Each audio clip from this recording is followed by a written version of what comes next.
কৃষ্ণ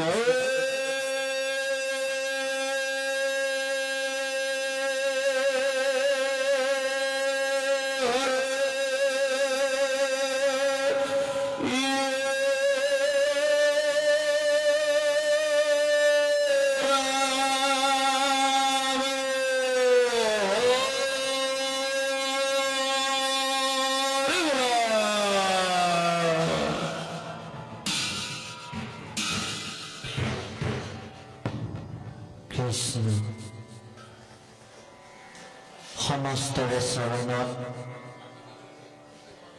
ভক্তি ভৰা শ্ৰদ্ধা আৰু সেৱা নিবেদন কৰি মংগল দেৱবাদ্য আৰু ললিতনিৰে আৰম্ভ হোৱা অনুষ্ঠান ভাগি আপোনাসৱৰ আশীষ শিৰত লৈ আমি আগবঢ়াই লৈ যাবৰ কাৰণে যৎকিঞ্চিত প্ৰয়াস কৰিছোঁ।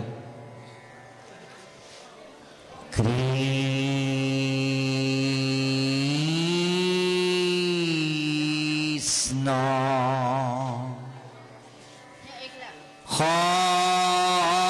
শংকৰ গুৰু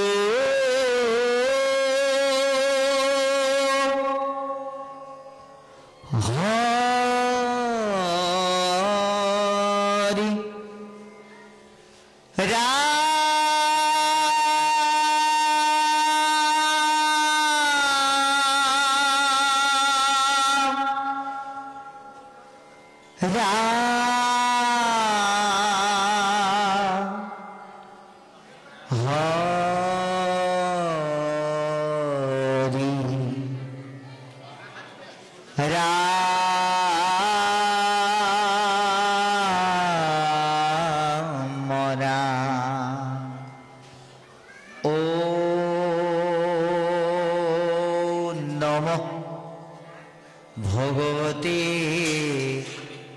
বাসুদেৱায়।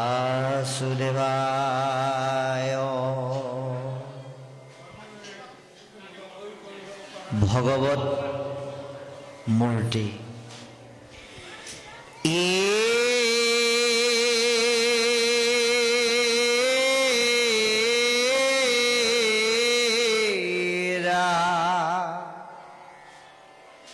প্ৰথম দ্বিতীয় স্কন্ধে চৰণ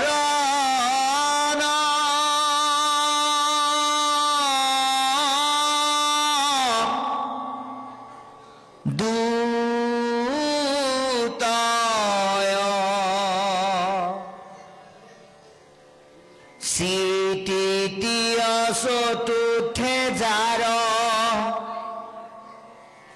হুৱে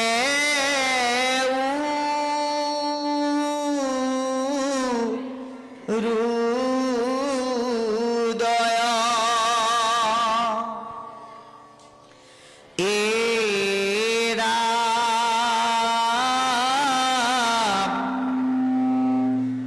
নাভি দেখে পঞ্চমশ স্থে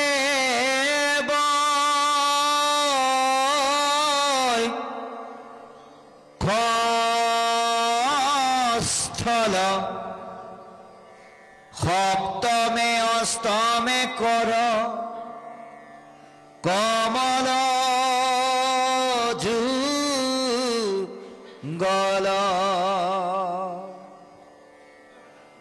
কণ্ঠ দেখে নৱমদ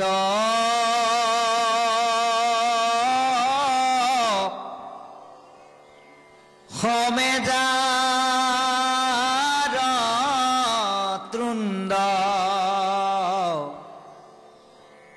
একাদশে ললাট দা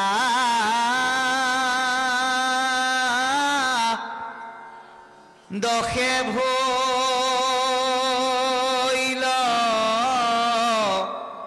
মুণ্ড হে ৰাম হেন ভাগৱতৰ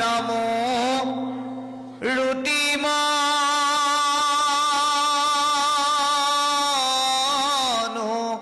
ha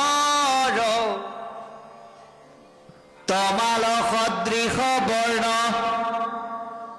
শ্যামকলে বৰ ৰামৰা হৰি ৰাম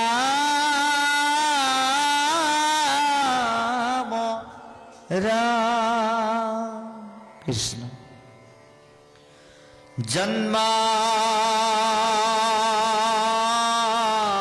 জন্মাদস্য জাতু অন্যয়া ইতরত সর্থেষু ভিজ্ঞসরা তেনে ব্রহ্মহিরজাদি কবয়ে মুহন্তি যৎসুরয় তেজোবারিবিদং যথা বিনিময়বত্র টিসর্গু অমৃষা ধন্না সেনাসরা নিরষ্টকুহকং চৈত্যং পরম ধীমহি ধর্মো পৃজ্জিত কৈতবদ্র পরম নির্মাৎসরণং সদং বেদং বাস্তবমত্র বস্তু শিবদন্ত্রপত্র উন্মূলনং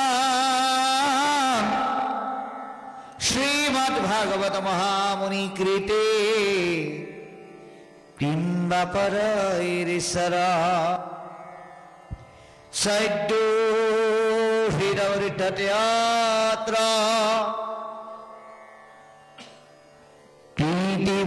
সুশুভি তৎক্ষণাৎ নিগমাকল্পতরুর্গলিতং ফলং শুকমুখদ্রমিতং দ্রব সংযুতং প্রিয়তা ভাগবতাম রসমালায়া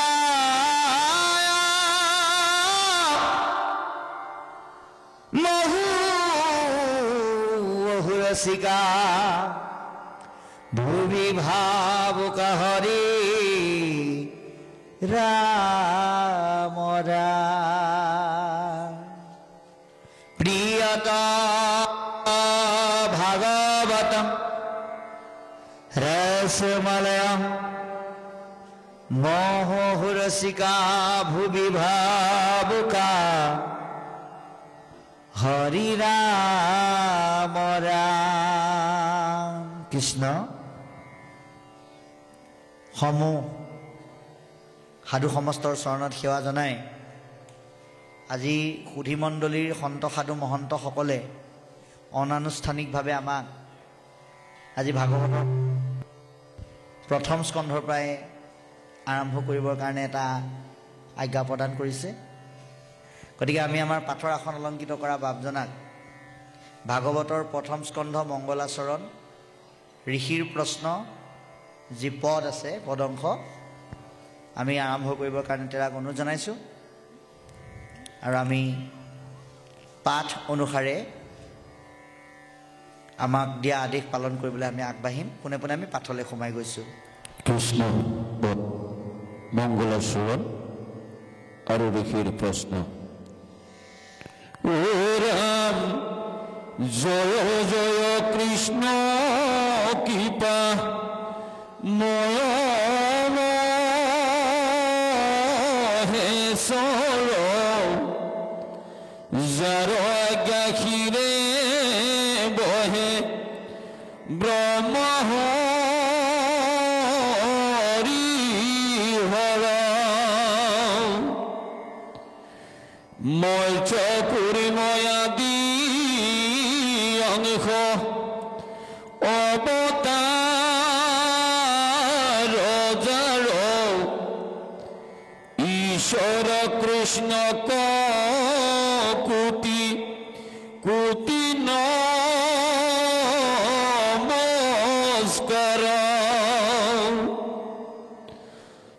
নমো নমো মধু মোৰ ঋতুম হৰি অন্তৰ্যুতময়াতি হুৱে যা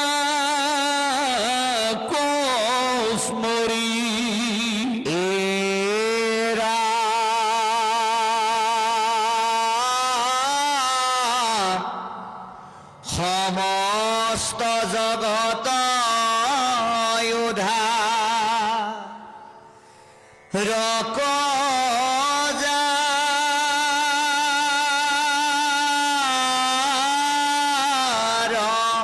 নাম হেনয় কৃষ্ণ করু সহস্র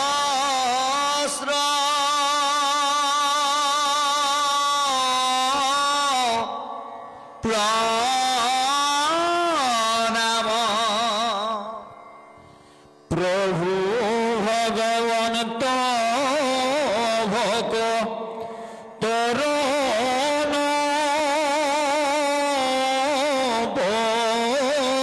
নিধি হরি কস্মরণে আরম ভর কহিধি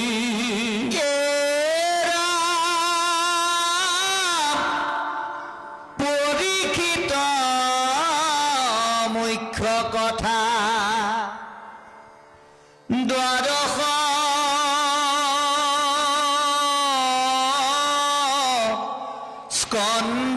স্কন্ধর কৃষ্ণর শরণে ভনে কিঙ্কর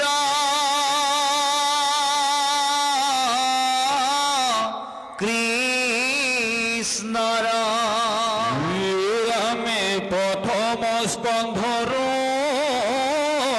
পড়া দ্বাদশ পর্যন্তে কহিলা রাজা মহা মুনিন্দ মোহনতে রাম সংক্ষেপ করিয়া উধারিয়া তার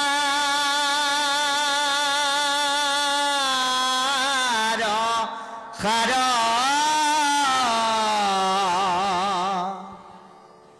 শঙ্করেশ্বরী রসিলা কৃষ্ণ চরিত্র পয়ার রাম 28 সহস্র ঋষি বেদত প্রধান বিষ্ণুর নৈমিষ ক্ষেত্র মহাপুণ্য স্থান মান্য করি সুতকপা তিলাস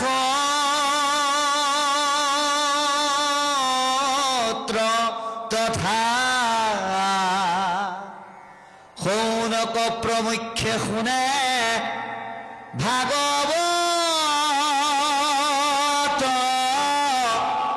কথা ৰামে শুন কবদতি শুনা সুতম মানি পৰম পাতকি কলি পাইলে হে নজানি আৰম্ভিলো যজ্ঞ আহি সহস্ৰ বৎসৰ হোম ধূমে ধূম্ৰ বৰ্ণ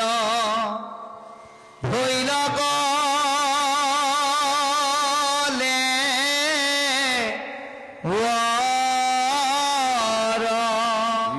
ৰাম যিটো কৰ্ম কৰো অতি নাহিকে বিশ্বাস আপোনাৰ আয়ুক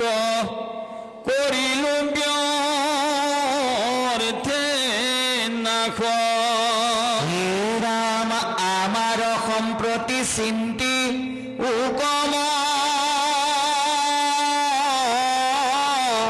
হাহিত কৰায়ুক পান কৃষ্ণ চৰিত্ৰ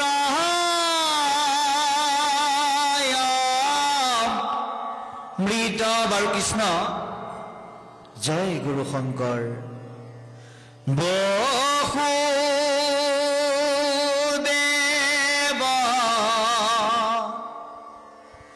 সুত কৃষ্ণ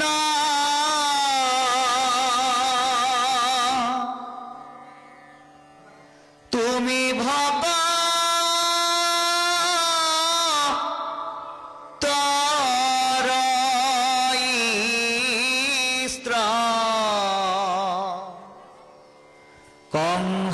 কংসানুৰ আদি বিমৰ দন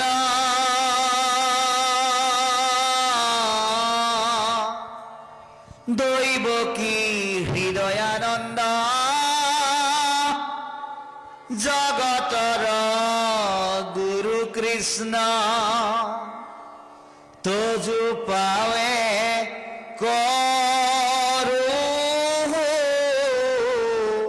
বন্দন ৰাম তোজু পাৱে কৰো বন্দন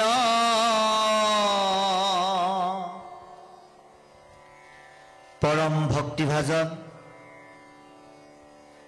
আজি এই ইতিহাস প্ৰসিদ্ধ লখিমপুৰ জিলাৰ ভোলাগুৰি গাঁৱৰ পবিত্ৰ নামঘৰস্থলীত অনুষ্ঠিত ভাগৱত পাঠ আৰু পৰ্যালোচনা অনুষ্ঠানত উপস্থিত তথা উপবিষ্ট নৰৰূপী নাৰায়ণ সদৃশ ভকত প্ৰাণ বৈকুণ্ঠৰ পাৰিষদ স্বৰূপ কৃপালু বাপ বান্ধৱ সমস্ত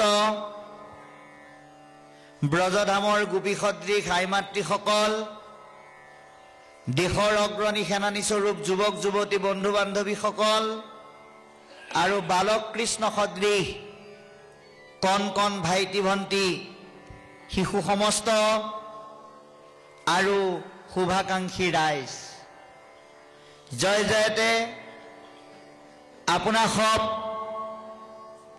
মহামহন্তৰ দুখানি অভয় চৰণত আমাৰ শিৰ নত কৰি ভক্তি ভৰা শ্ৰদ্ধা আৰু সেৱা নিবেদন কৰিছো আমি সেৱা নিবেদন কৰিছো আৰু আমি বিশেষভাৱে আজি আকৰ্ষিত হৈছো যে অসমৰ উজনিৰ পৰা নামনিলে শদিয়াৰ পৰা ধুবুৰীলৈকে উত্তৰৰ পৰা দক্ষিণলৈকে দক্ষিণৰ পৰা পূবলৈকে বিভিন্ন স্থানত এনে ধৰণৰ অনুষ্ঠান কৰিবলৈ যাওঁতে গুৰুজনাই সৃষ্টি কৰি থৈ যোৱা ধৰ্ম চৰ্চাৰ অন্যতম কেন্দ্ৰস্থলী সত্ৰসমূহৰ গুৰি ধৰোতা বহু বাপ ঈশ্বৰক আমি লগ পালো কিন্তু আজিৰ দিনটো আমাৰ জীৱনৰ সোণালী হৃদয়ৰ পাঠত মন নামৰ কলমটোৰে চিত নামৰ চিয়াহিৰে নমৰালৈকে লিখি থোৱা থাকিব এই কাৰণেই এনেকুৱা এজন পৰম সন্মানীয় শিয়ালমৰা সত্ৰৰ সত্ৰাধিকাৰ প্ৰভু ঈশ্বৰে এই ভাগৱত পাঠ অনুষ্ঠানভাগী উদ্বোধন কৰিবলৈ যাওঁতে খুব কম সময়ৰ ভিতৰত ভাগৱতৰ গুহাৰ্থ জটিলতাৰ মাজৰ পৰা সকলো প্ৰজন্মৰ কল্যাণৰ কাৰণে এক ব্যৱহাৰিক আৰু বাস্তৱমুখী চিন্তাৰ মাজেদি মহাপুৰুষৰ দৰ্শনক তেখেতৰ বক্তৃতাৰ যোগেদি সুন্দৰকৈ তুলি ধৰিলে ই সঁচাকৈ ব্যতিক্ৰমী বহু বক্তাই ভাগৱতৰ গুহাৰ্থৰ কথা কৈ থাকোতে বাস্তৱমুখী প্ৰতিচ্ছবিখন পাহৰি যায় যাৰ কাৰণে বহু ব্যক্তিয়ে ভাগৱতৰ যিখিনি কথা মহাপুৰুষে প্ৰাঞ্জল ভাষাৰে জনকল্যাণৰ কাৰণে দি থৈ গৈছিল সেই কথাখিনি উপলব্ধি কৰিবলৈ বহুত অসুবিধাৰ সন্মুখীন হয়। কিন্তু আজি এই গুৰুদেৱ নামভকত সাক্ষী ৰাখি এই পবিত্ৰ নামঘৰক সাক্ষী কৰি কৈছোঁ যে এনেকুৱা এজন প্ৰভু ঈশ্বৰৰ মুখেৰে আজি আপোনাসৱে বক্তৃতা প্ৰদান কৰি এই অনুষ্ঠানভাগী উদ্বোধন কৰাৰ দায়িত্ব প্ৰদান কৰিলে সঁচাকৈ আমি এজন নিকিন সেৱক হিচাপে তেৰাৰ পদ্মমুখে সন্ত নিগৰিত বাক্য শুনি নিজৰ জীৱন ধন্য কৰিছোঁ। আৰু দুটা কথা শিকিবলৈ সুবিধা পাইছোঁ। এই আবাহতে প্ৰভুজনাৰ চৰণত আন্তৰিক শ্ৰদ্ধা আৰু কৃতজ্ঞতা জ্ঞাপন কৰিছোঁ আৰু ভক্তিভৰা সেৱা নিবেদিছোঁ। আমি সেৱা নিবেদন কৰিছোঁ আমাৰ এই আপোনালোকৰ এই অঞ্চলক সমগ্ৰ অসমৰ মাজতে গৌৰৱান্বিত কৰি ৰখা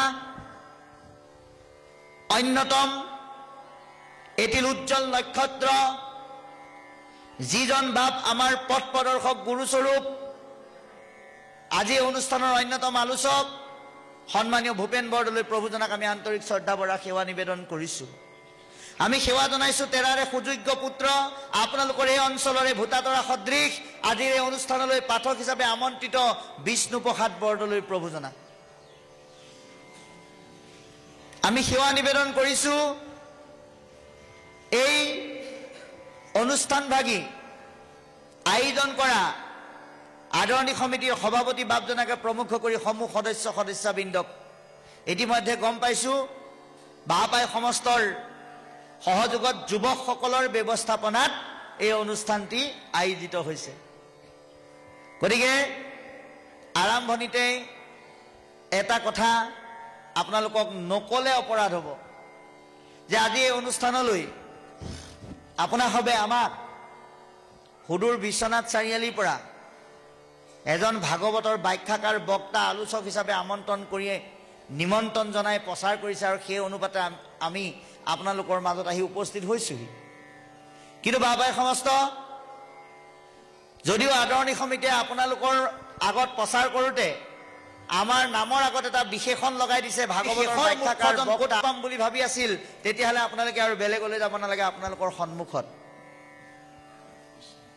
তথাপিতো এতিয়া আপোনালোকৰ মনত প্ৰশ্ন আহিব, তুমি যদি ইমানেই অজ্ঞানী তেতিয়াহ'লে আমি ফোন কৰাৰ লগে লগে তুমি কেলে আহিলা? তুমি যদি ব্যাখ্যাও কৰিব নাজানা, পাঠো কৰিব নাজানা, এৰাটো আকৌ এই তাৰো এটা অৰ্থ আছে যে ভকত আৰু ভগৱন্তৰ মাজত কোনো পাৰ্থক্য নাই।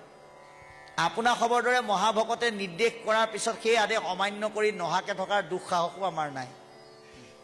সেয়েহে অকণমান চৰণ সেৱা ধৰি জীৱন ধন্য কৰি আপোনালোকৰ এই মহাপুৰুষ মাধৱদেৱ গুৰুজনাৰ জন্মৰ পদধূলাৰে পদস্পৰ্শিত নাৰায়ণৰ ৰসৰ দ্বাৰা আমাৰ জীৱনৰ ৰস পৰিপূৰ্ণ কৰি এই নাৰায়ণপুৰৰ পৰা ভক্তিৰ ৰসৰ মাধুৰ্যতা বুটলি নিবৰ কাৰণেহে আহিছোঁ। গতিকে বাপাই সমস্ত এটা কথা আৰম্ভণিতে কওঁ, আমাৰ সন্মানীয় উদ্বোধক প্ৰভুজনায়ো কৈছিল যে যুৱকসকলে ভাগৱত পাতিছে, ঠিকেই আছে, ভাগৱত হৈছে, ভাগৱত শুনিছোঁ, কিন্তু এই ভাগৱতৰ গতিৰ যিটো গজগতি গমন যুৱকসকলে আৰম্ভ কৰিলে আধ্যাত্মিকতাৰ যাত্ৰা, অকল ভাগৱত বুলি নহয়, এই আধ্যাত্মিকতাৰ যাত্ৰা যাতে কেতিয়াও স্থবিৰ নহয় আৰু কেতিয়াও যাতে জ্যোতি নপৰে। দুই, কেৱল ভাগৱতৰ অনুষ্ঠান এটা আয়োজন কৰি দূৰ দূৰণিৰ পৰা পাঠক ব্যাখ্যাকাৰ আমন্ত্ৰণ কৰি আনি অনুষ্ঠানৰ শেষৰ দিনা আমাৰ অনুষ্ঠানত কিমান মানুহ হ'ল বোলে, আমাৰ অনুষ্ঠানত অন্য অনুষ্ঠানতকৈ বহুত মানুহ হ'ল বোলে, কিমান হ'ল বোলে 500 মানুহ। কেৱল মানুহ হিচাপ কৰি পেলাই যদি আমি অনুষ্ঠানটো পাতি সীমাবদ্ধতা নহ'ব। ইয়াৰ মাজেদি আজি আমি যেনেকৈ দূৰ দূৰণিৰ পৰা পাঠক ব্যাখ্যাকাৰ আমন্ত্ৰণ কৰি আনিছোঁ, এই অনুষ্ঠানটিৰ মাধ্যমেৰে যাতে ভোলাগুৰি গাঁৱত এজন ভাগৱত বক্তাৰ সৃষ্টি হ'ব পাৰে, সেই লক্ষ্য উদ্দেশ্য আমি আগত ৰাখি যদি কৰ্ম কৰোঁ, নিশ্চিতভাৱে ভাগৱতে আমাক কৃপা কৰিব। গতিকে আজি কৃপালু আমাৰ বৰদলৈ বাপ আছে, তেখেতেও পৰ্যালোচনা আগবঢ়াব। আমি আপোনালোকৰ মাজত যিমানকণ সময় থাকোঁ যত কিঞ্চিত পদবন্ধে আলোচনা আগবঢ়াম আৰু আপোনাসৱে কৃপা কৰি আমি কোৱা কথাখিনিত যদি কিবা অপৰাধ হয় নিজ গুণে মাৰ্জনা কৰিব। এই ভাগৱত 12টা স্কন্ধ, 335টা অধ্যায়, 5,96,000 শব্দ, 10টা লক্ষণ। গতিকে মহাপুৰুষ কৃপালু গুৰুজনাই এই ভাগৱতৰ 12টা স্কন্ধত সৰ্বমুঠ 20টা মংগলাচৰণ লিখিছে। তাৰে ভিতৰত এতিয়া আমি প্ৰথম মংগলাচৰণ ইতিমধ্যে পাঠক বাপে আৰম্ভ কৰিছে। কি বুলি কৈছে? জয় জয় কৃষ্ণ কৃপা ময় মহেশ্বৰ, যাৰ আজ্ঞা শিৰে বহে ব্ৰহ্মা হৰি হৰ। কি বুজিলো? কাৰ নাম জয় ঘোষণা কৰিলে? বোলে কৃষ্ণৰ নাম। আৰু তেওঁক কি বুলি ক'লে? কৃপাময় দয়াময় বুলি ক'লে। আৰু শেষত বিশেষণ লগাই দিলে তেওঁৱে বোলে মহেশ্বৰ। এতিয়া আমাৰ মনতো খেলি মেলি লাগিব, কাৰণ আমিতো মহেশ্বৰ মানে শিৱকহে বুজি আছিলো। এতিয়া আমি বুজাটো ভুল আছিল নে ভাগৱতে ভুলকে ক'লে? তাৰ ৰহস্যটো প্ৰথম আমি ভেদ কৰিব লাগিব। যে মহেশ্বৰ পৰম পুৰুষ ভগৱন্তৰ নাম, কিন্তু তেওঁ সৃষ্টিৰ কাৰণে ব্ৰহ্মাক পালনৰ কাৰণে বিষ্ণুক, সংহাৰৰ কাৰণে শিৱক দায়িত্ব দিবৰ কাৰণে যেতিয়া একগোট কৰিলে, তেতিয়া সংহাৰৰ দায়িত্ব শিৱক দিবলৈ ধৰোঁতে ভগৱন্তই নিজৰ নামটো শিৱক দি পেলাই মাতিলে। তেতিয়াৰ পৰা শিৱৰ নাম মহেশ্বৰ। গতিকে কি বুলি কৈছে? যাৰ আজ্ঞা শিৰে বহে ব্ৰহ্মা হৰি হৰ। পৰম পুৰুষ ভগৱন্ত মহেশ্বৰে এই শিৱক ইমানেই ত্যাগৰ প্ৰতীক হিচাপে থাকি নিজৰ নামটো দি তেওঁক মাতি জগত সংহাৰৰ দায়িত্ব পালন কৰিবলৈ দিলে। আৰু শিৱকে প্ৰমুখ কৰি ব্ৰহ্মা বিষ্ণুলৈকে সকলোৱে তেওঁৰ আজ্ঞা পালন কৰে। এতিয়া কথা হ'ল, ভগৱন্তৰ আজ্ঞা তিনিওজনে পালন কৰে, আপুনি আমি পালন কৰিব লাগে নে নালাগে? নালাগে বুলি যদি ভাবিছে আমাৰ ক'ব লগা নাই। যদি লাগে তেতিয়াহ'লে শুনক। এতিয়া আমি ভগৱন্তৰ আজ্ঞা পালন কৰিবলৈ হ'লে ভগৱন্তক আমি ক'ত লগ পাম? কলি যুগততো শংখ চক্ৰ গদা পদ্ম লৈ পেলাই তেওঁ আমাক আহি পেলাই নকয়হি যে তোমালোক বাওঁ হাতে নাযাবা, সোঁ হাতে যোৱা, উত্তৰ ফালে নাযাবা, পূব ফালে যোৱা বুলি। তেওঁ আমাক কেনেকৈ চলিব লাগে, সেইকাৰণে আমাৰ কৃপালু বাপজনাই নিজৰ বক্তৃতাত কৈছে ভাগৱতত নাই কি? বিজ্ঞান, ৰাজনীতি, অৰ্থনীতি, সংস্কৃতি, সাহিত্য, নৃত্য বাদ্যৰ শৈলীলৈকে সকলোখিনি তত্ত্ব সম্বলিত জ্ঞানৰ সম্ভাৰেই হৈছে ভাগৱত। গতিকে এই ভাগৱতে আমাৰ জীৱনটো কেনেকৈ আমি চলাব লাগে সেইমতে কৈ আছে। ভগৱন্তই বাংময় মূৰ্তি ৰূপে থাকি এই ভাগৱতৰ যোগেদি আমাক জীৱন পৰিচালনাৰ জ্ঞান প্ৰদান কৰি আছে। গতিকে তেওঁ আমাক যেনেকৈ ভাগৱতৰ যোগেদি চলিবলৈ কৈছে আমি তেনেকৈ চলিব লাগে। কিন্তু তাৰ কাৰণে আমি কি কৰিব লাগিব? আজি বহুতে ক'ব পাৰে এই ভাগৱতখনটো আমাৰ প্ৰত্যেকৰে ঘৰে ঘৰে আছে। যাৰ যাৰ ঘৰত গোসাঁই ঘৰ আছে প্ৰত্যেকৰে ঘৰত ভাগৱত নিশ্চিতভাৱে আছে। আৰু এনেও আজিকালি মহাবিদ্যালয়, বিশ্ববিদ্যালয়ত অসমীয়া বিষয়টোক যদি মুখ্য বিষয় হিচাপে লয় তেতিয়াহ'লে কিন্তু ভাগৱতত অকণমান হ'লেও চকু ফুৰাব লাগিব। মই নিজেও যিহেতুকে অসমীয়াত মাষ্টাৰ ডিগ্ৰী কৰা এজন নিকিন সেৱক ছাত্ৰ, গতিকে এটা কথা আমি প্ৰত্যেকে উপলব্ধি কৰিব লাগিব যে এই ভাগৱতখন যদি আমাৰ প্ৰত্যেকৰে ঘৰে ঘৰে আছে তেতিয়াহ'লে দেখোন আমি অকলে অকলে পঢ়িলে ইয়াৰ জ্ঞানটো পাই গলোহেঁতেন। আজি এই কমিটিয়ে ভাগৱত অনুষ্ঠান আয়োজন কৰি আমাক মতাৰ লগে লগে আমি যে আহি গুচি আহিলোঁ, ইয়াৰ কাৰণটো কি? আদৰণি সমিতিয়ে ভাগৱত পাতি ৰাইজে ভাগৱতৰ কথা নাজানে কাৰণে আমাক শিকাবলৈ মাতিছে কাৰণে আহিছোঁ নেকি? নে আদৰণি সমিতিয়ে পতা ভাগৱতৰ ৰাইজৰ যোগেদি আমি ভাগৱতৰ কথা কিছু শিকিবৰ কাৰণে আহিছোঁ? আমি শিকিবলৈও অহা নাই, শিকাবলৈও অহা নাই। কাৰণ এই অনন্ত কোটি ব্ৰহ্মাণ্ডৰ অধিকাৰী মহাভাগৱত শাস্ত্ৰৰ কথা এদিনত শিকি শেষ কৰিব নোৱাৰে আৰু শিকাব পৰা ধৃষ্টতাও আমাৰ নাই। কিন্তু আমি অকলে অকলে ভাগৱতত বহি পেলাই ভাগৱতখন পঢ়িলে আমি জ্ঞান পাম সঁচা, কিন্তু সেই জ্ঞান কেতিয়াও ৰৈ নাথাকে। কিন্তু আজি আমি একেলগে সংঘবদ্ধ হৈ এই কথা চৰ্চা কৰিলে আমি অকলে অকলে পঢ়ি পেলাই নোপোৱা এটা বস্তু পাম, সেইটোৱে হৈছে আনন্দ, যিটো সৎসংগৰ বাহিৰে বেলেগত পোৱা নাযায়। সেইকাৰণে কৈছে ভাগৱতৰ কথা শুনা, ভাগৱতৰ কথা ভাবা, সৎসংগৰ যোগেদি ভাগৱতৰ ৰসযুক্ত আনন্দ লৈ জীৱনক লৌকিকতাৰ বিপৰীতে অলৌকিক চিন্তাৰ যোগেদি তৰণৰ পথটো সুন্দৰ কৰি তোলা। এয়াই হৈছে ভাগৱতৰ মূল মন্ত্ৰ। আৰু সেইকাৰণে আপুনি আমি আজি আহি মিলিত হৈ ভাগৱতৰ মাধ্যমেৰে কৃষ্ণ কথা চৰ্চা কৰিছো। এতিয়া এই কথাখিনি চৰ্চা কৰি আমি ব্যৱহাৰিক জীৱনত পালন কৰিব লাগে। এতিয়া ভাগৱতত ভগৱন্তই যেনেকৈ আমাক পৰিচালিত হ'বলৈ কৈছে তেনেকৈ শুনি পেলাই যে আমি পালন কৰিব লাগে। কেলে বাৰু? কাৰণ তেওঁ কৃপাময়, তেওঁ দয়াময়। তেওঁ কৃপা কৰাৰ কাৰণে আপোনাৰ চকুৱে দেখিছে, কাণে শুনিছে, হাতে কৰিছে, ভৰি গৈছে, নাকে উশাহ লৈছে, মুখে কথা কৈছে। তেওঁ যদি এক মিনিটো কৃপা নকৰি পেলাই কয় তোমালোক ইয়াতে ৰৈ থাকা দেই, মই অকণমান বাহিৰৰ পৰা আহোঁ বুলি, লগে লগে আপোনাৰ নাম কিন্তু স হৈ যাব, শ্ৰীটো নাইকিয়া হ'ব। অকল সেয়ে নহয়, আপুনি টোপনিত লাল কাল হৈ থাকোঁতেও কিন্তু আপোনাৰ উশাহ নিশাহটো চলি আছে। ৰাতিপুৱা হোৱাৰ লগে লগে আপুনি সূৰ্যৰ পোহৰ পায়ে আছে, কিন্তু তাৰ কাৰণে মাহৰ মূৰত কিন্তু আপুনি কাকো এখন বিল দিব লগা হোৱা নাই, বোলে মই ইমান লিটাৰ অক্সিজেন ল'লো, প্ৰভু তুমি মোক ইমানখিনি বিল দিবৰ কাৰণে যিখন কাগজ দিলা মই বিলকেইটা দিলোঁ। ৰাতিপুৱা 6 বজাৰ পৰা ৰাতি 5 বজালৈ ইমানখিনি সূৰ্যৰ পোহৰ ল'লোঁ, প্ৰভু তাৰ কাৰণে কিমানটো বিল হ'ল তুমি মোক দিয়া বুলি আমি ক'ব লগা হোৱা নাই। তেওঁ আমাক সূৰ্যৰ পোহৰ দিছে, উশাহ ল'বলৈ মুক্ত অক্সিজেন দিছে।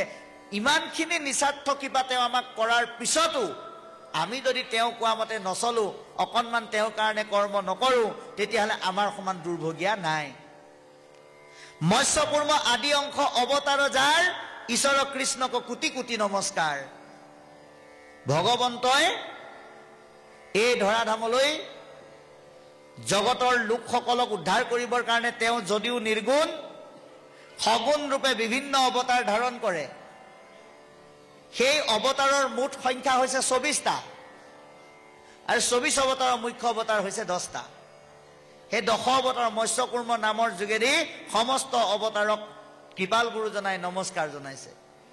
নমো নমো মধুমূৰ ৰিপু মহাহৰি, অন্তজ উত্তম আতি হুৱে জাকস্মৰি। যে ভগৱন্তই অৱতাৰ লৈ কেৱল সন্তক প্ৰতিষ্ঠাই নকৰে, দুষ্টসকলক দমন কৰে বা গতি দিয়ে। তাৰ ভিতৰত অন্যতম দুষ্ট দৈত্য হ'ল মধু দৈত্য আৰু মূৰ দানৱ। ভগৱন্তই অৱতাৰ লোৱাৰ অন্যতম কাৰকবিলাকৰ ভিতৰত এটা কাৰণ হ'ল দুষ্টক দমন। গতিকে দুষ্ট দৈত্যক দমন কৰিবলৈ যাওঁতে যিসকল দৈত্যক তেওঁ গতি দিছিল, তাৰ ভিতৰত অন্যতম দৈত্য আছিল মধু দৈত্য আৰু মূৰ দানৱ। ভগৱন্তই গুণলীলা কৰি যেনেকৈ মধু দৈত্য মূৰ দানৱকে আদি কৰি দৈত্যবিলাকক দমন কৰিলে, আপুনি আমিও ভাগৱতত লিপিবদ্ধ হৈ থকা তেওঁৰ গুণলীলা শ্ৰৱণ কীৰ্তন কৰি আমাৰ দেহ আৰু মনত থকা কাম, ক্ৰোধ, লোভ, মোহ, দম্ভ, অহংকাৰ আদি আসুৰিক ৰিপুবিলাকক আমি নিয়ন্ত্ৰণ কৰিব লাগে। সমস্ত জগত উদ্ধাৰক যাৰ নাম, ঈশ্বৰ হেনয় কৃষ্ণক কৰোঁ সহস্ৰ প্ৰণাম। যাৰ নামে সমস্ত জগতক উদ্ধাৰ কৰে, সেই পৰম পুৰুষ ভগৱন্তক হাজাৰবাৰ প্ৰণিপাত জনাইছে। প্ৰভু ভগৱন্ত ভকতৰ নৱনিধি, হৰিক স্মৰণে আৰম্ভ হৌক সিদ্ধি। যে ভগৱন্ত ভকতৰ কাৰণে কি বোলে ৰত্ন সদৃশ।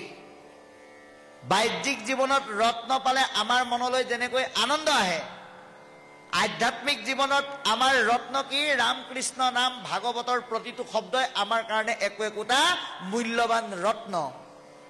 এই ৰত্ন যদি যত্ন কৰি ল'ব পাৰে, তেতিয়াহ'লে আমি আমাৰ জীৱনৰ প্ৰকৃত আনন্দৰ যোগেদি এক সফল জীৱন আমি লৈ যাব পাৰোঁ, সিদ্ধি কৰিব পাৰোঁ। গতিকে পৰীক্ষিত মুখ্য কথা 12 স্কন্ধৰ কৃষ্ণৰ চৰণে ভনে কিংকৰ কৃষ্ণৰ মৃত্যুমুখী পথৰ যাত্ৰী ৰজা পৰীক্ষিতৰ মুখ্য প্ৰাপ্তিৰ এক কাহিনীৰে মত্যত আৰম্ভ হোৱা এই মহাভাগৱত 12টা স্কন্ধত কৃষ্ণৰ দাস হিচাপে লিখকে বিশ্লেষণ কৰিছে। প্ৰথম স্কন্ধৰ পৰা 12 পৰ্যন্তে ৰাজাক কহিলা মহামুনীন্দ্ৰ মহন্তে। প্ৰথমৰ পৰা 12লৈকে মহামুনি সুখদেৱে ৰজা পৰীক্ষিতক এই মহাভাগৱত জ্ঞান প্ৰদান কৰিলে। সংক্ষেপ কৰিয়া উধাৰ ইয়াতাৰ সাৰ শংকৰে ৰচিলা কৃষ্ণ চৰিত্ৰ পয়াৰ। গতিকে এই ভাগৱতৰ বিস্তৃত তত্ত্বক সংক্ষেপ বৰ্ণনাৰে সকলোৱে বুজিব পৰাকৈ প্ৰাঞ্জল ভাষাৰে মহাপুৰুষ শ্ৰীমন্ত শংকৰদেৱ গুৰুজনাই এই প্ৰথম স্কন্ধৰ অধ্যায়টি বিশ্লেষণ কৰিছে। 2800 সহস্ৰ ঋষি বেদত প্ৰধান, বিষ্ণুৰ নৈমিষী ক্ষেত্ৰ মহাপুণ্য স্থান। 28,000 ঋষি আছিলে। তেওঁলোক কেনেকুৱা আছিল বোলে? বেদজ্ঞানত শ্ৰেষ্ঠ। বেদজ্ঞানত শ্ৰেষ্ঠ হৈও অৱশেষত তেওঁলোকে কলৈ আহিছে? বিষ্ণুৰ গুণ যশ ৰস সমৃদ্ধ এটুকুৰ স্থানলৈ আহিছে, যিটুকুৰ স্থানৰ নাম কৈছে নৈমিষা অৰণ্য। এতিয়া নৈমিষা অৰণ্য মানে আমি কেৱল নিৰ্দিষ্ট এটা ঠাই বুলি ভাবিলে বা বিচাৰি থাকিলে ভুল হ'ব। নৈমিষা অৰণ্যটো আমি পৰমাৰ্থিক দিশত বিচাৰিব লাগিব। ক'ত বিচাৰিব লাগিব? আজি আপোনালোকৰ এই ভোলাবৰী গাঁৱৰ এই নামঘৰ কিন্তু নৈমিষা অৰণ্য। কেলে? কালি আৰু পৰহি চথা দিনলৈকে যিকেইটা দিন আছিল সেইকেইটা দিনলৈকে এই নামঘৰ কেৱল এখন নামঘৰ হৈ আছিল, গাঁওখন কেৱল এখন গাঁও হৈ আছিল।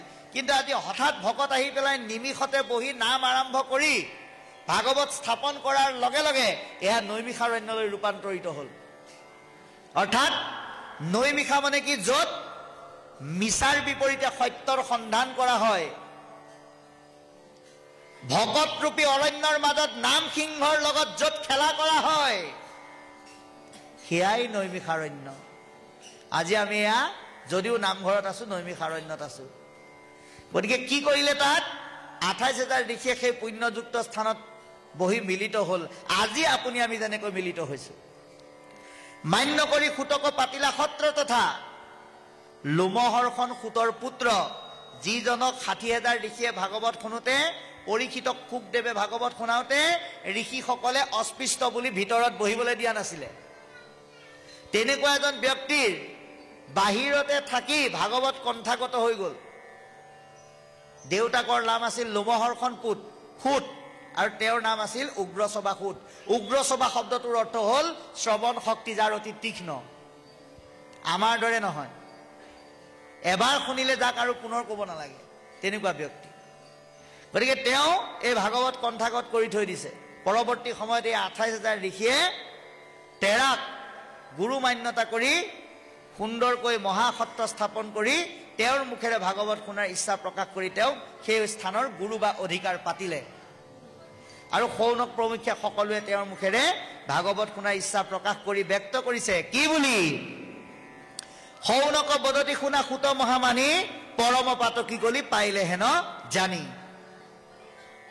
হে গুৰুৰূপী সুত, কলি নামৰ পাপযুক্ত যুগ এটা আহিল বুলি গম পালো, আৰু তাৰ পৰা ৰক্ষা পাবৰ কাৰণে আমি কি কৰিলো? আৰম্ভিলো যজ্ঞ আমি সহস্ৰ বছৰ। কলিৰ পৰা ৰক্ষা পাবৰ কাৰণে আমি 1000 বছৰ যজ্ঞ কৰিলো। হোম ধুমে ধূম্ৰবৰ্ণ ভৈল কলেবৰ, যজ্ঞৰ কোলা ধোঁৱাই আমাৰ দেহ মন ধোঁৱা বৰণীয়া কৰি পেলালে। যিটো কৰ্ম কৰোৱাটো নাহিকে বিশ্বাস।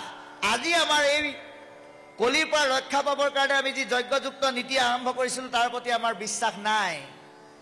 আপোনাৰো আয়ুষ কৰিলো ব্যৰ্থে নাশ। ইয়াৰ যোগেদি যে আমাৰ সময়বিলাক আমি অভাৱত নষ্ট কৰিছো, এই কথা গম পাইলো। এতিয়া আপোনালোকে নিজক প্ৰশ্ন কৰক, এতিয়াও কলিৰ পৰা ৰক্ষা পাবৰ কাৰণে আমি কোনোবাই সত্য যুগৰ নীতি, ত্ৰেতা যুগৰ নীতি, দ্বাপৰ যুগৰ নীতি যদি অৱলম্বন কৰি আছো, ভাগৱতে কৈছে কৰি থাকিব পাৰিবা, শ্ৰম হ'ব কিন্তু লাভ নহ'ব। সেইকাৰণে কলিৰ পৰা ৰক্ষা পোৱাৰ উপায় হ'ল কেৱল নাম। সেইকাৰণে আপোনালোকৰে গৌৰৱ, এই নাৰায়ণপুৰতে জন্মগ্ৰহণ কৰি সমগ্ৰ অসমক বিশ্বৰ মাজতে মহিমামণ্ডিত কৰি তোলা কৃপাল গুৰুজনাৰ প্ৰপন্ন শিষ্য মাধৱ মহাপুৰুষে তেওঁৰ অনন্য সৃষ্টি নাম ঘোষাৰ যোগেদি আমাক কৈছে কি বুলি? এৰা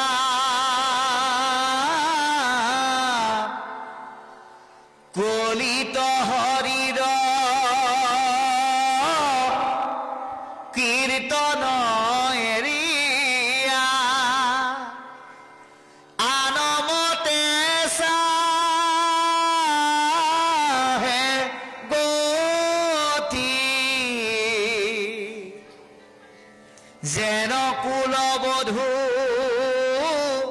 নিজ স্বামী এৰি ভজে গয়াও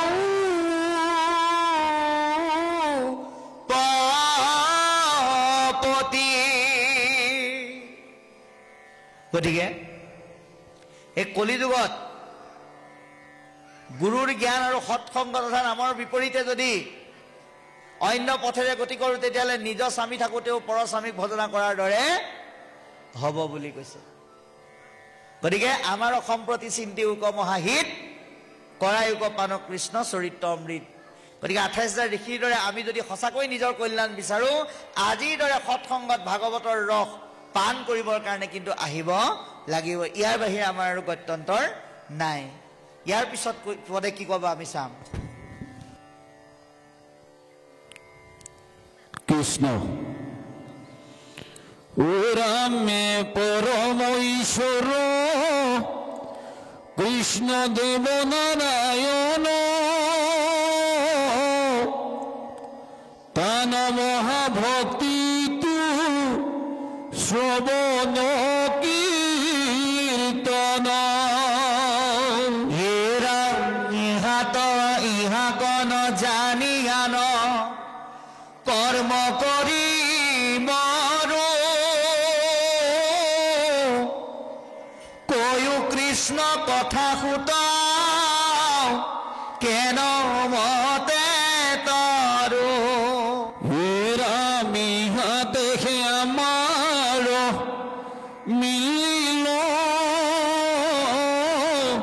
মহাভাগ তুমি হেন মহন তক পাইলো ভাই গুলাগ হেৰাম যত স্বৰ্গ সুখ যিটো মুখ্য সুখ মূলা ভকতৰ সংগৰয়ল পকুনুহি তোলা। আমি আকাশে সঞ্চাৰ ৰবি ৰথ যেন বায়ু সূৰ্যৰ লগত হইব জগতৰ আয়ু। ৰামে কখন মানে যিটো শুনে কৃষ্ণ কথা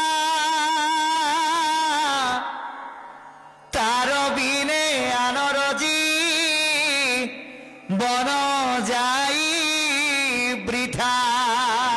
ৰামে কৃষ্ণ তয়ৰ পিয়া আমি কৰো কৰ্ম যত তাতো নানা বিঘ্নি আছে জানিলো মনত। ৰামে তাকে শুনিব কৃষ্ণ চৰিত অমৃত এৰাম শ্ৰৱণ মাত্ৰকে যেন হৌকৃত কৃত। ৰামে জাগ যুগ যজ্ঞ কৰি দুঃখ পাইলো মাত্ৰ আবে কৰি উপমহা ভাগবত শাস্ত্ৰ। কৃষ্ণ যে এইখিনিলৈকে কি ক'লে আমি পদবন্ধে আলোচনা কৰিম। অতি সুন্দৰকৈ কৈছে পৰম ঈশ্বৰ কৃষ্ণ দেৱ নাৰায়ণ তান মহা ভক্তিটো শ্ৰৱণ কীৰ্তন। পৰম ঈশ্বৰ পৰম ব্ৰহ্ম ঈশ্বৰ অৰ্থাৎ নাৰায়ণক সন্তুষ্ট কৰিব পৰা প্ৰণালীটোৰ নামেই হৈছে ভক্তি।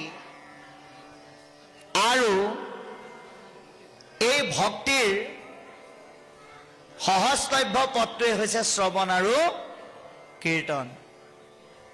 শুনিব লাগিব আৰু গাব লাগিব, কিন্তু আমি মনত ৰাখিব লাগিব শুনা মনেই শ্ৰৱণ নহয়, গোৱা মনেই কীৰ্তন নহয়। যদিহে আমি অন্তঃকৰণে আমাৰ চিত্তটো দি পেলাই ইয়াত শ্ৰৱণ কৰিছোঁ, তেতিয়াহে কামত আহিব। শ্ৰৱণ কীৰ্তনক সম্পূৰ্ণতা কৰিবলৈ হ'লে মনেৰে কৰিব লাগিব, অন্তঃকৰণে কৰিব লাগিব। দেহাটো দি পেলাই মনটো নিদিয়াকে শ্ৰৱণ কৰিলে কামত নাহে। সেইকাৰণে ভাগৱতৰ উপদেশতে হওক বা পদৰ মাজতে হওক কেইটামান বিশেষ শব্দ দিছে। কি বুলি কৈছে? হেৰা জীৱশ্ৰেষ্ঠ মানৱ, তোমালোকে ভাগৱত একমনে শুনা, মানে মনটো এটাতে দিবলৈ কৈছে। 2 নম্বৰ একচিতে শুনা, চিতটো ইয়াতে দিবলৈ কৈছে। আৰু সাৱধানে সুদৃঢ় বিশ্বাসে। এই 4টা বৈশিষ্ট্য নাথাকিলে ইয়াত ঘণ্টাৰ পিছত ঘণ্টা বহি থাকিলেও কামত নাহে। এই কথা আমাক আজি পদবন্ধে জনাইছে। গতিকে ইহাক নাজানি আন কৰ্ম কৰি মৰো, কৈও কৃষ্ণ কথা সুত কেনমতে তৰো। এতিয়া আন কৰ্মবিলাক, ভক্তিৰ বাহিৰে যিমানবিলাক কৰ্ম আছে ঈশ্বৰ বিমুখী কৰ্ম, সেই কৰ্মবিলাক তাৰ কাৰণে ভকতৰ সংগই শ্ৰেষ্ঠ সংগ, গুৰুৰ জ্ঞানেই মহান জ্ঞান, আৰু ঈশ্বৰৰ পথেই সঁচা পথ বুলি জনাসকলৰ কাৰণে নহয়, কিন্তু নজনাসকলৰ কাৰণেহে আন কৰ্মবিলাক। গতিকে আজি 28,000 ঋষিয়ে কি কৈছে? যে কৃষ্ণৰ পৰম ধৰ্ম নাম ধৰ্ম পালন কৰাটো যে শ্ৰেষ্ঠ কৰ্ম, এয়া নজনাৰ কাৰণে আন কৰ্ম কৰি নিজকে মৃতক কৰি ৰাখিছিলো। গতিকে কৈও কৃষ্ণ কথা সুত কেনমতে তৰো। হে গুৰুৰূপী সুত, আমি কেনেকৈ মৰণক তৰণলৈ পৰিৱৰ্তন কৰিম, এই বিষয়ে কৈ আমাক কৃপা কৰক। ইহাতেহে আমাৰো মিলিল মহাভাগ, তুমি মহা মহন্তক পাইলো ভাগ্য লাগ। যে আমি মহাভাগ্যৰ বলতে হে সুত তোমাক এজন মহামহন্ত ৰূপে লগ পাইছো। এইটো কেৱল 28,000 ঋষিয়ে কৈছে বুলি ভাবিলে ভুল হ'ব। এয়া অকল 28,000 ঋষিৰে মতামত নহয়, এয়া মতামত আজি আপোনালোক আমাৰ সকলোৰে। কাৰণ আপোনাৰ সবে এটা কথা উপলব্ধি কৰিব যে মহাভাগ্য নাথাকিলে, গুৰুৱে কৃপা নকৰিলে এনেকুৱা অনুষ্ঠানলৈ আপুনি আহিব নোৱাৰিবও পাৰে। আজি বহু মানুহ ঠাণ্ডা বতৰ বেয়া বুলি জুইৰ ওচৰত বা লেপৰ তলত সোমাই আছে, কিন্তু আপুনি আমি আদৰণি সমিতিৰ নিমন্ত্ৰণ ক্ৰমে ভাগৱতত বহি আছো। এয়া কি বোলে মহাভাগ্যৰ ফলশ্ৰুতি। আপোনালোকে নাভাবিব বতৰ ডাৱৰ, আজি কাম বন নাই কাৰণে ভাগৱতলৈ গুচি আহিলো বুলি। বতৰ ডাৱৰীয়া হলেও কাম বন নাথাকিলেও 6 মাহৰ আগত নিমন্ত্ৰণ কৰিলেও আপুনি আহিব নোৱাৰিবও পাৰে, যদি গুৰুৰ কৃপা নাথাকে। পিন্ধি থকা ধুতিও খুলি পেলাব লগা হ'ব পাৰে, ঈশ্বৰে যদি কৃপা নকৰে। গতিকে আজি যে আমি এই সংগ পাইছো, এয়া মহাভাগ্যৰ ফলশ্ৰুতি বুলি কৈছে। গতিকে ইহাতেহে আমাৰো মিলিল মহাভাগ, তুমি মহামহন্তক পাইলো ভাগ্য লাগ। আজি আমাৰো মহাভাগ্য এইকাৰণে হৈছে যে বিশ্বনাথ চাৰিআলিৰ পৰা আপোনাৰ খবৰ দৰে মহাভকতৰ চৰণ সেৱা ধৰাৰ যে যিকণ সৌভাগ্য অৰ্জন কৰিছো, এয়া ভগৱন্তৰ কৃপা আৰু মহাভাগ্যৰ ফল। গতিকে যত স্বৰ্গ সুখ, যিটো মুখ্য সুখ মূল, ভকতৰ সংগৰ অল্পকো নাহি তুল। স্বৰ্গ সুখকে আদি কৰি যিমানবিলাক সুখ আছে, সেইবিলাক সুখ আৰু আজি ভকতৰ সংগৰ যোগেদি যিটো সুখ পাইছো, এই সুখ কেতিয়াও আন সুখৰ লগত তুলনা নহয়। আজি ভকতৰ সংগৰ যোগেদি পোৱা সুখটো অন্য সুখতকে অতুলনীয় বুলি কৈছে। গতিকে কৈছে, আকাশে সঞ্চৰে ৰবি, ৰথ যেন বায়ু, সূৰ্যৰ লগতে হৰৈ জগতৰ আয়ু। আপোনাৰ আমাৰ জীৱনৰ আয়ুস ৰেখা সূৰ্যৰ পোহৰৰ লগত দিনক দিনে কমি কমি গৈ আছে। এতিয়া আপোনালোকে বাস্তৱত চাব, আজি 2024 চনৰ আজিৰ যিটো তাৰিখ আমি আজি পালো, এই তাৰিখটো আজি 2024 চনৰ 5 ফেব্ৰুৱাৰী তাৰিখটো অহা কালিলে আজিৰ দৰে ৰাতিপুৱাও হ'ব, দুপৰীয়াও হ'ব, আবেলিও হ'ব, সন্ধিয়াও হ'ব, কিন্তু 2024 5 ফেব্ৰুৱাৰী তাৰিখটো আমাৰ জীৱনলৈ আৰু কেতিয়াও নাহে। এনেকৈ এটা এটা দিন আমাৰ কিন্তু কমি কমি গৈ আছে। এই কমি কমি গৈ থকা আয়ুসৰ সফলতা অৰ্জন কৰিবলৈ হ'লে এটা ক্ষণ হ'লেও কৃষ্ণ কথা চৰ্চা কৰিব লাগে। ক'ৰবাত ভাগৱতৰ অনুষ্ঠান হৈছে বুলিয়ে যে কৰিব লাগিব তেনেকুৱা কথা নাই। নিজৰ ঘৰৰ পৰিয়ালৰ লোকসকলৰ লগত হ'লেও অকণমান কৃষ্ণ কথা চৰ্চা কৰিব লাগে। আপুনি কিমান সময় শুনিছে সেইটো ডাঙৰ কথা নহয়, কেনেকৈ শুনিছে সেইটোহে ডাঙৰ কথা। আজি যদি কোনোবাই ভাবি লয় আপোনালোকৰ ইয়াত ভাগৱত পাঠ আৰম্ভ হৈছিল 12:28 যোৱাৰ লগে লগে, কোনোবাই যদি ভাবে যে আজি ৰাতি দুপৰীয়া 12:28 পৰা মই ৰাতি 7টালৈকে ভাগৱত শুনিম, কিন্তু দেহটো বহি থাকি যদি মনটো বহি নাথাকে কিন্তু কামত নাহিব। কিন্তু আপোনালোকে যদি এই 12:28 অনুষ্ঠিত হোৱা ভাগৱত এতিয়া 1:14 গ'ল, আপোনালোকে ঘড়ী চালে গম পাব। এই সময়লৈকে যদি আপোনালোকে শুনিছে, শুনি পেলাই যদি কোনোবা কিবা কাৰণত যাব লগাও হৈছে, নাযাবলগীয়া কাৰণত, তথাপিতো অসুবিধা নহয় বুলি কৈছে। মানে কৃষ্ণৰ কাৰণে আপুনি কিমান সময় দিছে সেইটো ডাঙৰ কথা নহয়, কেনেকৈ সময় দিছে সেইটোহে ডাঙৰ কথা। সেইকাৰণে কৈছে কৃষ্ণত অৰ্পিয়া আমি কৰোঁ কৰ্ম যত, তাতো নানা বিঘিনি আছে জানিলো মনত। কৃষ্ণত অৰ্পণ কৰা কৰ্মও বিঘিনিযুক্ত হৈ যাব পাৰে যদিহে আপুনি কৰ্মটো অৰ্পণ কৰোঁতে দেহক গুৰুত্ব দি অহংকাৰ ভাৱটো পোষণ কৰে। মানে কথাটো এনেকুৱা, বোলে মই নাম গাব জানো, পাঠ কৰিব জানো, ব্যাখ্যা কৰিব জানো, আৰু মই ধুনীয়াকৈ প্ৰসাদো বিলাব জানো, গতিকে আমাৰ গাঁৱত এঘৰে সেৱা পাতি পেলাই মোক মাতিছে, ৰাতিপুৱা 9 বজাত উপস্থিত হ'বলৈ দিছে। তেওঁক মই 9 বজাত হ'ম বুলি কথাও দিলোঁ, আৰু মনে মনে ভাবিলোঁ যে মই গ'লেহে নাম আৰম্ভ হ'ব, 9টাত মাতিছে মই 10টাত যাম। তেতিয়াহ'লে ভগৱন্তই কৈছে তোমাৰ সেই অহংমম ভাৱ কিন্তু তুমি বেছিদিন তিষ্টি ৰাখিব নোৱাৰিবা, মোৰ অৰ্পণ কৰিলেও মই সেই পূজা সেৱা গ্ৰহণ নকৰোঁ। গতিকে আমি কৃষ্ণত অৰ্পণ কৰা কৰ্ম বিঘিনিযুক্ত হৈ যাব যদিহে আমাৰ মনত অহংকাৰ থাকে। যদি ঈশ্বৰৰ কৰ্ম যদি ঈশ্বৰ বিমুখী নীতিৰ যোগেদি ঈশ্বৰৰ বিপৰীত স্থলীত গৈ যদি ঈশ্বৰৰ নামৰ তত্বৰ যোগেদি যদি প্ৰকাশ কৰোঁ, তেতিয়াহ'লে কি হ'ব, সেয়া বিঘিনিযুক্ত হৈ যাব বুলি কৈছে।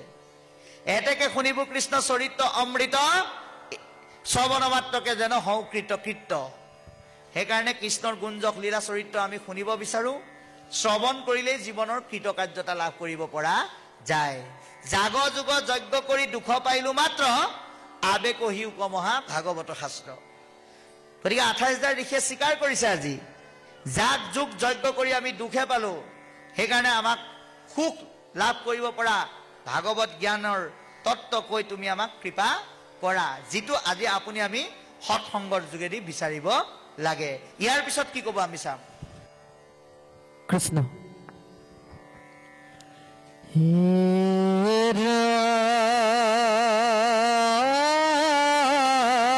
ৰাম ৰাম কৃষ্ণ কথা মিটে অমৃত তত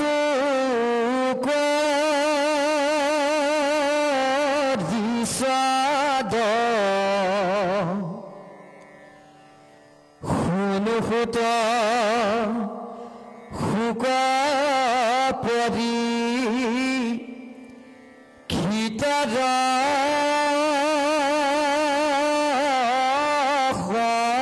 সম্বাদ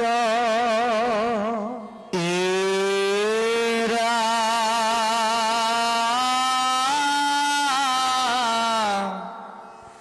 যাৰ ঘোঁৰা চলে আতি আকাশ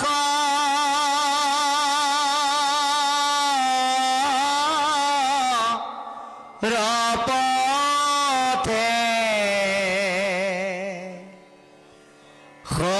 সাগৰা পৃথিৱী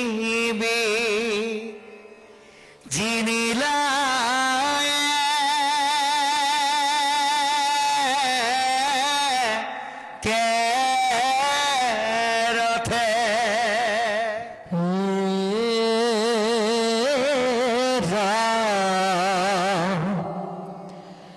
জম্বুদ্বীপপতি পৰীক্ষিত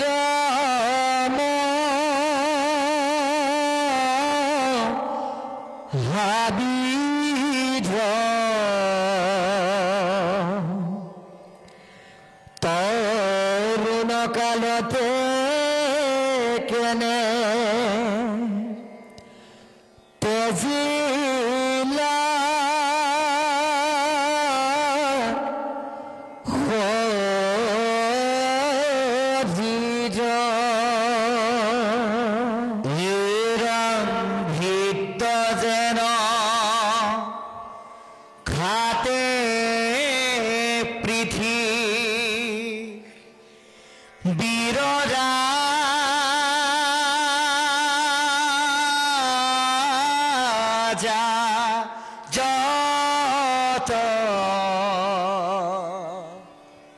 কৃষ্ণৰ ভকত এন্তে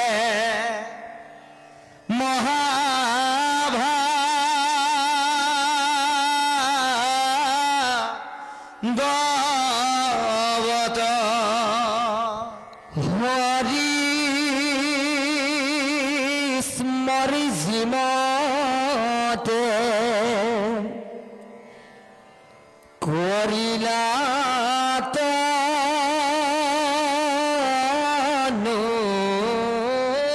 ত্যাগ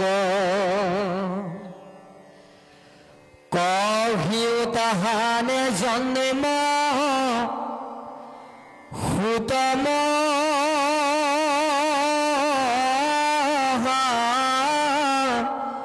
ভাগ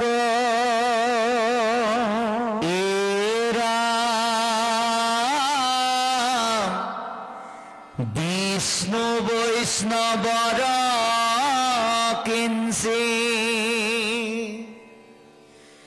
তেকো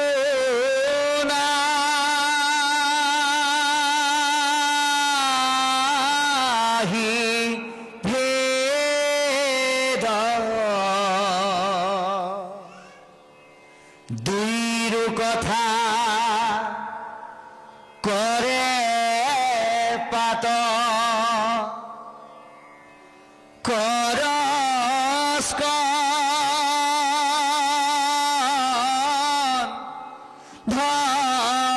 ধসেদ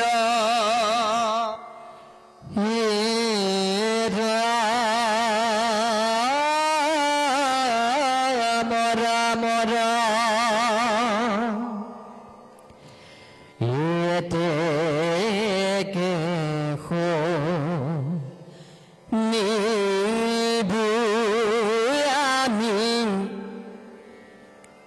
কৃষ্ণৰ চৰিত্ৰ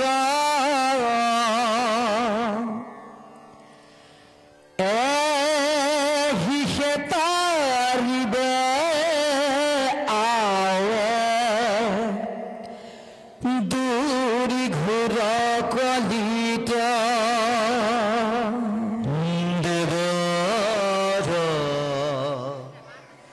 দুৰ্লভ সুক মুনি মহাভাগ কি মতে পাই লন্ত পৰি ক্ষিতে তাংক লাগ ভূকুণ্ঠৰ শাস্ত্ৰ জিতো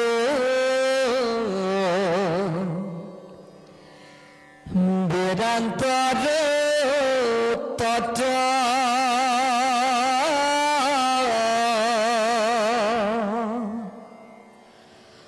সাত দিনে কৈলাসিতো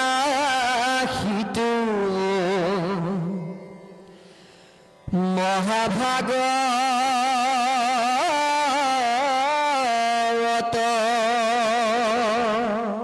হে ৰাম কিহে তোৰা যাক আখি দংশিলে তই খকে পাইলা গতি ভাগৱত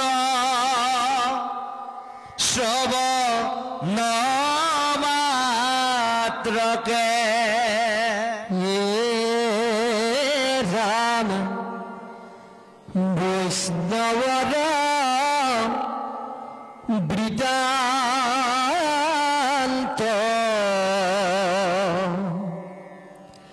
শুনিবাক ইচ্ছা আছে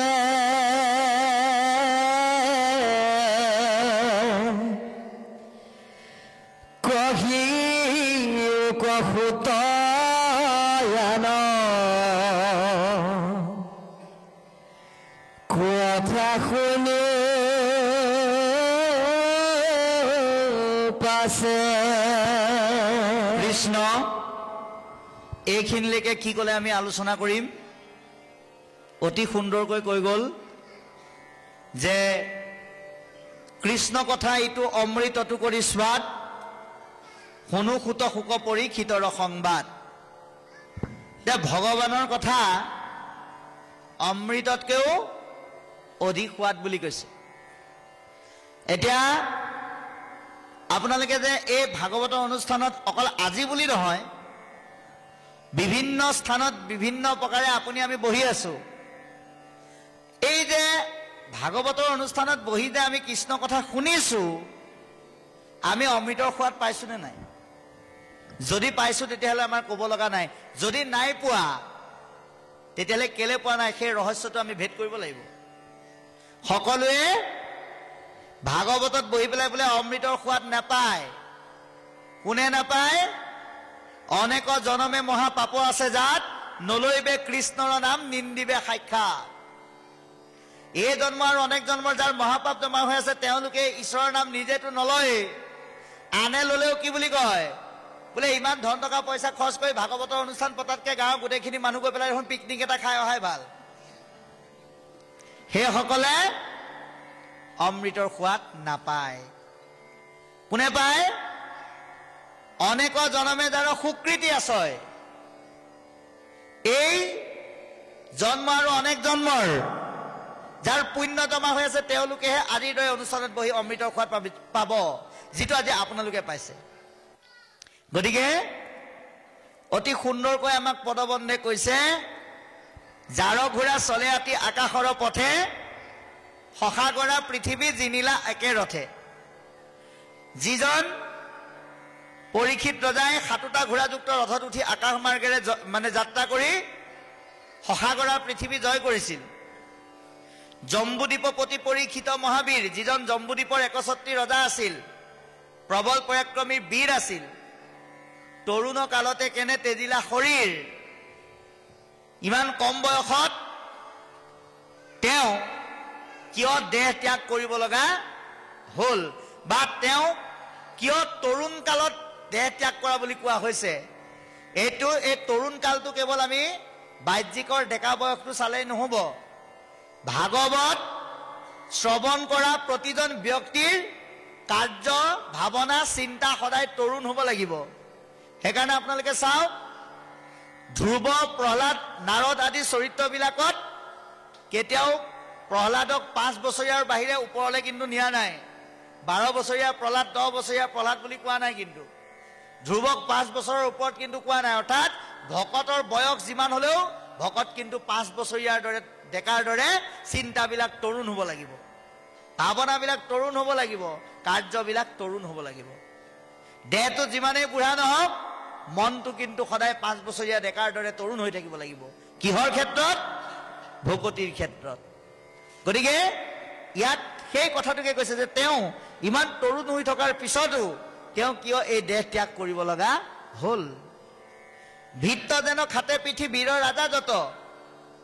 যে অন্য দ্বীপৰ যিবিলাক উপৰজা সেই ৰজাবিলাকে পৰীক্ষিতক দেখাৰ লগে লগে নিজকে ভিত্ত মান্যতা কৰি কেনেকৈ যেনেকৈ সেৱা ধৰে তেনেকুৱা এজন ভাগৱত গুণসম্পন্ন ৰজা হোৱাৰ পিছতো হৰিস্মৰি কিমতে কৰিলা তনু ত্যাগ, ভগৱন্তক স্মৰণ কৰি এই দেহ ত্যাগ কৰিব লগা হ'ল, এই বিষয়ে কওক। গতিকে তেওঁৰ জন্ম কৰ্ম সম্পৰ্কে আমাক বিৱৰি পেলাই ক'বলৈ কৈছে।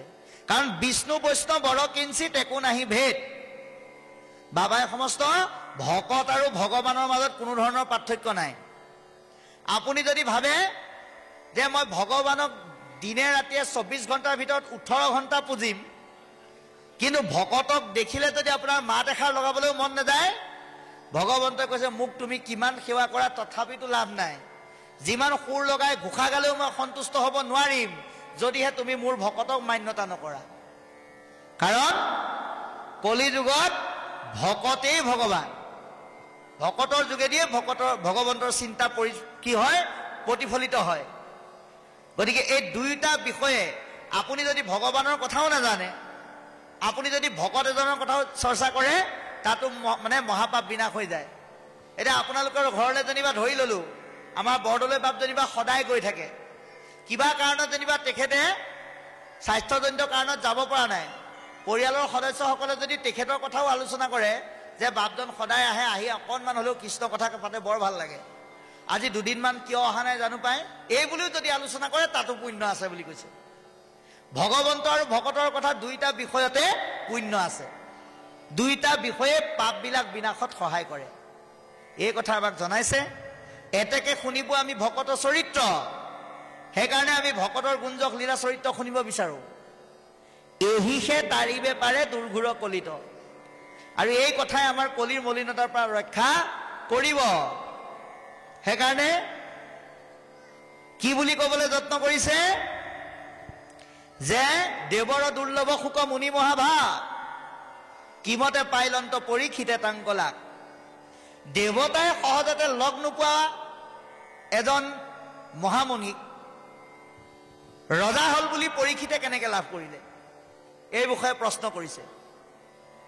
বৈকুণ্ঠৰ শাস্ত্ৰ এইটো বেদান্তৰো তত্ত্ব 7 দিনা কৈলে এইটো মহাভাগৱত। বৈকুণ্ঠৰ শাস্ত্ৰ বেদান্তৰ সাৰ এই মহাভাগৱত 7 দিনত কৈ কেনেকে শেষ কৰিলে, কিহেতু ৰাজাক আশী দংশিলা তক্ষকে, আৰু কি কাৰণত তক্ষকে সেই ইমান গুণসম্পন্ন ধাৰ্মিক ৰজা হোৱাৰ পিছতো তেওঁক দংশন কৰিব লগা হ'ল, এই বিষয়ে আমাক কওক বুলি কৈছে। গতিকে ইয়াৰ কেইটামান পৰমাৰ্থিক তত্ত্ব আছে, আপোনালোকে সেইকেইটা চাব। যে শুকদেৱক লগ পোৱাটো দেৱতাৰ কাৰণে দুৰ্লভ, অৰ্থাৎ সৎসংগ দেৱতাৰ জন্মত কেতিয়াও লাভ কৰিব নোৱাৰে, কিন্তু মানুহৰ জন্মত আপুনি সৎসংগটো অতি সহজেই পাব পাৰে। সেইকাৰণে ব্ৰহ্মাদি দেৱতাসকলক ভগৱন্তই কৈছে এতেকে মনুষ্য জন্ম দেৱতো প্ৰধান, মানুহৰ জন্মটো দেৱতাতকৈ উত্তম, কাৰণ এই জন্মৰ যোগেদি মহা সৎ আৰু সাধুসকলক লগ পাই কৃষ্ণ কথাৰ ৰসত নিজক নিমগ্ন কৰিব পাৰি। আৰু বৈকুণ্ঠৰ শাস্ত্ৰ মহাভাগৱত যে 7 দিনতকৈ শেষ কৰিলে বুলি কৈছে, এই 7টা দিন মানে কেৱল নিৰ্দিষ্ট 7টা দিনক বুজোৱা নাই। সপ্তাহৰ প্ৰথম বাৰটোৰ পৰা শেষৰ বাৰটোলৈ আপুনি আমি যি 7টা দিন অতিক্ৰম কৰি আছো, এই 7টা দিনকহে কৈছে। কাৰণ আপোনালোকে চাওক, এই ভাগৱতৰ স্কন্ধ কেইটা বোলে 12টা, 21টা, 13টা, 7টা, 14টা, 15টাও দিব পাৰিলেহেঁতেন দেখোন। 12টা কেলে দিলে? কাৰণ এবছৰত কেইমাহ? 12 মাহ। এসপ্তাহত কেইদিন? বোলে 7 দিন। হে ৰাজীৱ শ্ৰেষ্ঠ মানুহ, 12টা মাহৰ 7টা দিন যাতে এটা দিনো কৃষ্ণ কথা নুশুনাকে যাতে পাৰ নহয়, তাৰ কাৰণে এই পৰম তত্ত্বটো কৈছে। কেৱল পৰীক্ষিতৰ নিৰ্দিষ্ট 7টা দিনেই নহয়, আপোনাৰ আমাৰ জীৱনৰ 7টা দিন 12টা মাহৰ এই অতিক্ৰম কৰা পথত আমি যাতে ভাগৱতৰ যোগেদি কৃষ্ণ কথা ৰস সংযোগ কৰিব পাৰো। আপোনাৰ কাৰণে বতৰ ডাৱৰীয়া হোৱাটো আপোনাৰ কাৰণে বেয়া দিন নহয়, কিন্তু মনত ৰাখিব। আজি আমাৰ বহুতে কয় বোলে আমাৰ গাঁৱৰ খগেন, ৰমেন, মোহন, নৰেন, জিতেন, বীৰেনে নাম পতাৰ কাৰণে এইবাৰ বতৰটো বৰ বেয়া হ'ল। এনেই কিন্তু বতৰ বেয়া নহ'লহেঁতেন বুলি আমি আলোচনা কৰোঁ, কিন্তু ভাগৱতে কৈছে সেইটো সম্পূৰ্ণ ভুল কথা। কোনোবাই নাম পাত পাতিলেই যদি বতৰ বেয়া হোৱাটো যদি অমংগলীয়া হয়, কৃষ্ণ জন্মৰ সময়ত কিমান বৰষুণ দিছিল? কৃষ্ণ অমংগলীয়া আছিল নেকি বাৰু? হ'বই নোৱাৰে। আপোনাৰ কাৰণে সেইদিনাই বতৰ বেয়া। কোনদিনা? যোনদিনা আপুনি ভকতৰ সংগ পোৱা নাই, যোনদিনা আপুনি কৃষ্ণ কথা চৰ্চা কৰা নাই, সেইটোহে আপোনাৰ কাৰণে অমংগল।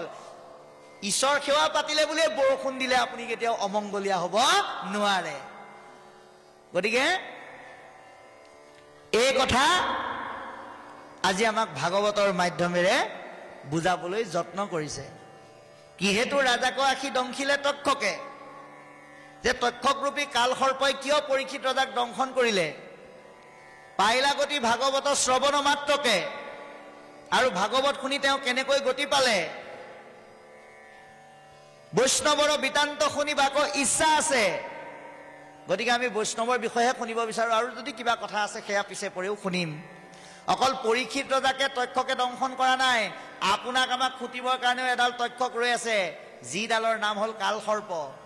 যিডালে খুটিলে আমাৰ মৃত্যু হ'ব। এই কালসৰ্পৰ দংশনৰ পৰা নিজক মুক্ত কৰাৰ উপায় হ'ল সৎসংগ আৰু হৰিনাম, ভাগৱত শ্ৰৱণ কীৰ্তন। এই কথা আমাক আজি জনাইছে। ইয়াৰ পিছত কি ক'ব আমি চাম। কৃষ্ণ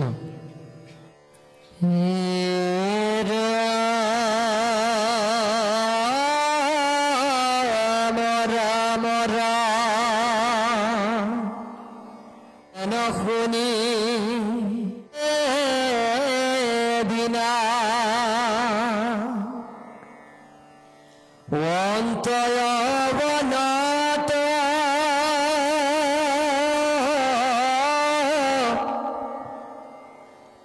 আমি অকু